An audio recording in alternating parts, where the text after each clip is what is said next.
लगवाएगा। अगर जबरदस्ती मीटर लगाए गए तो एक आदेश की देर है, सारे मीटर उखाड़कर सरकार के घर में फेंक दिए जाएंगे। अफसर तो इनको ऑटोमेटिकली किसानों के प्रति आपदा है, किसानों का बेड़ा गर्क नाश होने की बात है। ये सरकारी बोली जब तक दुखी किसान रहेगा धरती पर तूफान रहेगा, जब तक दुखी किसान रहेगा धरती पर तूफान रहेगा। अभी तो ये अंगड़ाई है, आगे घोर लड़ाई है, अभी तो ये अंगड़ाई है, आगे घोर लड़ाई है। जिंदाबाद भारतीय किसान यूनियन जिंदाबाद। 2 तारीख को 2 सितंबर को एक खबर लगी थी अखबार के अंदर कि भाई 15 तारीख को धान की खरीद चालू की जाए, क्योंकि कई वैरायटियां ऐसी हैं जो पास वैरायटियां हैं और सरकारी खरीद होते हैं उनकी, और उनके लिए पोर्टल पास होना वगैरह बहुत जरूरी है। जब तक सरकारी खरीद चालू नहीं होगी तो वो वैरायटी बिक नहीं सकती मंडी बिल्कुल भी।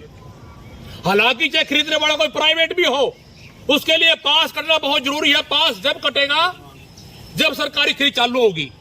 तो हमारा ये कहना है, और बल्कि ये कम से कम 20 दिन से डिमांड चल रही है किसानों की लगातार।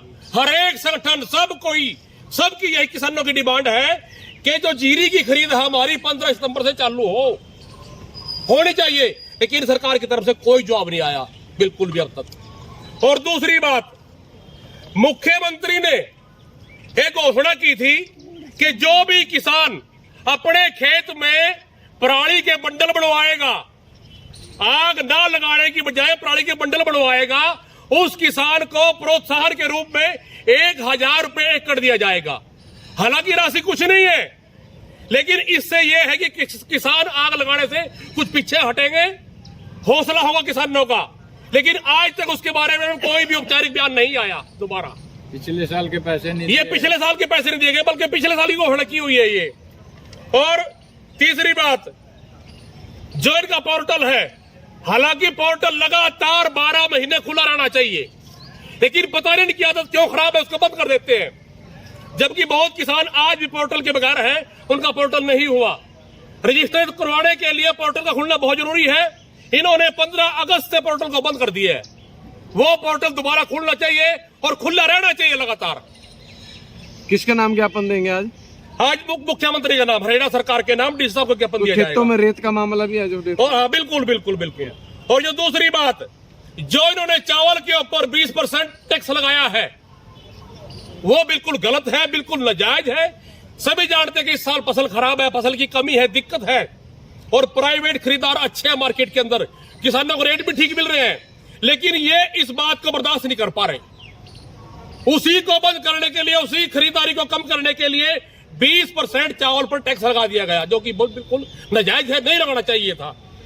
और दूसरी बात, जो बाढ़ की तरफ फसल खराब हुई थी, सरकार ने घोषणा तो कर दी कि 15,000 पर एकड़ दिया जाएगा, लेकिन आज तक किसी को कुछ नहीं दिया गया। और उसके अलावा उसके अंदर भी बड़ी आमदनी खोज रही है। जिन खेतों के अंदर रेता आया है, जब से रेता बह कर आया है, जो कि ये नहीं पता कब रेता उठेगा, कब जमीन चालू होगी, कितना मोटा नुकसान है किसान को, उसके अंदर भी सरकार ये खोज रही कि भाई रेते को सरकार बेच ले। उस रेते के अंदर परसेंटेज निकाली जा रही कि 2 हिस्से सरकार लेगी, 1 किसान को मिलेगा, जो कि बिल्कुल गलत है।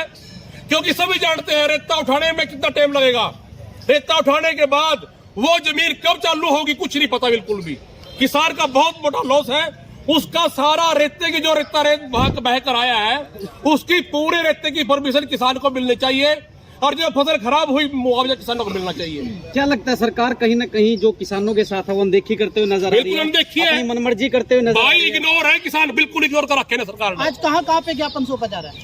आज फिलहाल करनाल के अंदर ही है, कल को जमुनानगर के अंदर दिया जाएगा, परसों को सोमवार को। तो सर पोर्टल की अगर बात करें, जो पोर्टल खोला जाता है किसानों के लिए, उसमें भी मनमानी होती है। जब दिल करता तब खोल देते हैं, जब दिल करता बंद कर देते हैं। वही तो बात है ना, इसमें दिक्कत क्या है सरकार को, क्या दिक्कत है? ये तो बिल्कुल लगातार जब भी फसल आए, जब भी किसान करवाना चाहे, लगातार खुला रहना चाहिए। लेकिन ये इसके अंदर भी टाइम बाउंड करते हैं कि भी इसके बाद बिल्कुल बंद हो जाएगा, बिल्कुल भी ये। और सरकारी जो अभी जीरी आएगी उसकी खरीद कब से चालू कर रहे हैं लोग? उसके लिए भी किसान सितंबर से सरकारी खरीद चालू होनी चाहिए, उसी के लिए ज्ञापन है ये। और ये अंतिम बात हमारी ये है कि सरकार ने स्कीम लाई कि अभी जो ट्यूबवेल है, खेतों का जो लोड है, ट्यूबवेल का लोड बढ़ाया जाए और वो फ्री का नाम दिएगा, अभी फ्री लोड बढ़ाया जाएगा। हालांकि उसके अंदर भी 100 रुपए किलोवाट का खर्चा डाल दिया बाद में। और उसके बाद जो मेन बात है, ट्यूबवेलों के अंदर सभी जानते हैं कि 30-35 साल से हरियाणा के अंदर किसी भी ट्यूबवेल पर कोई मीटर नहीं है, फ्लैट लागू है इसका बिल का, ट्यूबवेलों का। लेकिन इन्होंने अब मीटर लगाने के लिए दबाव बढ़ाया जा रहा है किसानों के ऊपर, और 2700 रुपये पर मीटर पर ट्यूबवेल पेमेंट जमा कराने का किसानों पर दबाव बढ़ाया जाए, जो कि बिल्कुल गलत है। क्योंकि सभी जानते हैं पंजाब के अंदर बिल्कुल ट्यूबवेलों की बिजली बिल्कुल फ्री है, मीटर की बात छोड़िए, बिजली बिल्कुल फ्री है। यूपी के अंदर कोई मीटर नहीं ट्यूबवेलों के ऊपर है, और हमारे हरियाणा में भी 30-35 साल से ट्यूबवेलों पे कोई मीटर नहीं है। लेकिन अब क्यों ये बिल्कुल नहीं किया जाएगा, किसानों पर बिल्कुल नजायज दबाव नहीं बनाया जाए, कोई किसान मीटर नहीं लगवाएगा। अगर जबरदस्ती मीटर लगाए गए तो एक आदेश की देर है, सारे मीटर उखाड़कर सरकार के घर में फेंक दिए जाएंगे। पीछे पड़े जाएगा। बस ये बात है। पहले आपने कहा कि सरकार ने पहले कह दिया था कि सरकार ही गुनहगार है सारी, मुख्यमंत्री के नाम डी साहब खरीदार कौन है? और उसमें कुछ भाई जो पास कटेंगे कुछ भी होगा सरकारी तो देगी, 15 तारीख को बोली जो है तो सारा काम सरकार का है। तो सर एक बात बताइए, जब बाढ़ आई थी नुकसान किसानों को हुआ था, और जब उसमें क्या मनसा है? ये सरकार ऐसी है, हमारा ये कहना है तो बहुत कड़वा लफ्ज, है जीरी, ये मरे के ऊपर से कफन उतार कर बेचने वाले लोग हैं। लेकिन 3 महीने में जीरी आपदा के अंदर अफसर तो इनको ऑटोमेटिकली किसानों के ऊपर तो ये आपदा है, किसानों का बेड़ा गर्क नाश होने की बात है ये। सरकारी बोली चल, और ये उसके अंदर भी ये ढूंढ रही कहां से पैसा मिलेगा सरकार को। इन्होंने सरकार भुखी है पैसे की, बिल्कुल इस सरकार का नहीं पूरा पटे है, बिल्कुल भी डिमांड रखी थी। मुआवजे का पैसा आ गया जो कुछ भी नहीं, एक पैसा नहीं किसी के पास आया, 1000 रुपया सर्वे भी नहीं होगा मेरे ख्याल। अरे कोई सर्वे नहीं, कहीं कुछ भी नहीं है, खाली वो हड़कबार के अंदर कुछ नहीं है इससे तो वो देना चाहिए। दूसरा था कि ये जो मुख्यमंत्री का नाम ज्ञापन है ये, तो क्या क्या शर्तें रखी गई है इसके अंदर? शर्त जो बताइए आपको, ये धान की खरीद 15 सितंबर को चालू होनी चाहिए, आपके सामने है सारी। तो आप देख सकते, क्या नाम है सर आपका, कहाँ से सुरेंद्र है? सांगवान। कौन सी यूनियन है ये सभी किसान इकट्ठे आए हुए हैं? ये रतनमान जी है। रतनमान जी क्या नाम बताया सर? आपको दिखा रहा है G20 बोर्ड के माध्यम से करनाल मिनी सचिवालय के बाहर आप देख सकते हैं तमाम ऐसा रेते का है जहाँ से बार बार यहाँ पर जमुना के अंदर रेता जो है उठ गया, तो वहाँ रेते का भी इन्होंने रोक लगा रखी है। बाढ़ जब तो आई थी रेता जो है सरकार के रेट काफी पे दिक्कतों का हम सामना करना खरीदेंगे, पड़ा 2 था। अगर मैं बात किसान के करूं होंगे, एक धान हिस्सा के सरकार का चालू होगा, खरीद सीजन जो उसमें है भी कुछ वो नहीं है। 15 सितंबर से तो धान की जो बाकी खरीद है ये है कि वहाँ भी ऐसे कैसे ना कोई सरकार करती है ना किसान। 15 सितंबर से धान की खरीद शुरू हो, इसको लेकर आज किसान जिला सचिवालय पहुंचे थे, लेकिन वो अपना ज्ञापन सौंपना चाहते थे डीसी को, लेकिन छुट्टी होने के चलते वो अपना ज्ञापन नहीं सौंप सके।